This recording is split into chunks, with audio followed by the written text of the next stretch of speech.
बेटा, तुम्हारा interview letter आया है।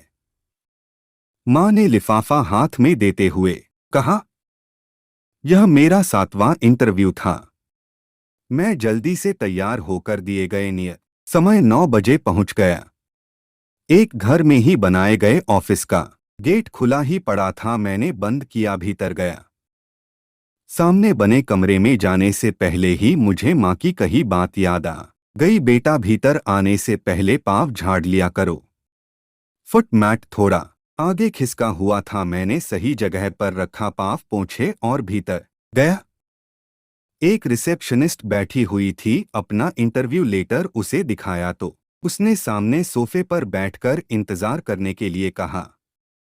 मैं सोफे पर बैठ गया। उसके तीनों कुशन अस्त व्यस्त पड़े थे। आदत के अनुसार उन्हें ठीक किया। कमरे को सुंदर दिखाने के लिए खिड़की में कुछ गमलों में छोटे छोटे पौधे लगे हुए थे। उन्हें देखने लगा। एक गमला कुछ टेढ़ा रखा था, जो गिर भी सकता था। माँ की व्यवस्थित रहने की आदत मुझे यहाँ भी याद आ गई। धीरे से उठा, उस गमले को ठीक किया। तभी रिसेप्शनिस्ट ने सीढ़ियों से ऊपर जाने का इशारा किया और कहा, 3 नंबर कमरे में आपका इंटरव्यू है।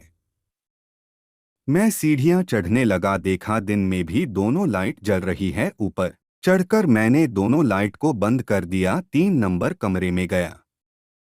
वहां 2 लोग बैठे थे। उन्होंने मुझे सामने कुर्सी पर बैठने का इशारा किया और पूछा, तो आप कब ज्वाइन करेंगे? मुझे बड़ा आश्चर्य हुआ। जी, मैं कुछ समझा नहीं। इंटरव्यू तो आपने लिया ही नहीं, इसमें समझने की क्या बात है? हम पूछ रहे हैं कि आप कब ज्वाइन करेंगे।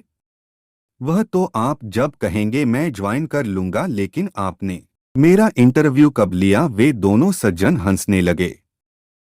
उन्होंने बताया, जब से तुम इस भवन में आए हो तब से तुम्हारा इंटरव्यू चल रहा है। यदि तुम दरवाजा बंद नहीं करते तो तुम्हारे 20 नंबर कम हो जाते हैं। यदि तुम फुटमेट ठीक नहीं रखते और बिना पहुंचे आ जाते तो फिर 20 नंबर कम हो जाते। इसी तरह जब तुमने सोफे पर बैठकर उस पर रखे कुशन को व्यवस्थित किया, उसके भी 20 नंबर थे। और गमले को जो तुमने ठीक किया वह भी तुम्हारे इंटरव्यू का हिस्सा था। अंतिम प्रश्न के रूप में सीढ़ियों की दोनों लाइट जलाकर छोड़ी गई थी और तुमने बंद कर दी। तब निश्चय हो गया कि तुम हर काम को व्यवस्थित तरीके से करते हो और इस जॉब के लिए सर्वश्रेष्ठ उम्मीदवार हो। बाहर रिसेप्शनिस्ट से अपना नियुक्ति पत्र ले लो और कल से काम पर लग जाओ।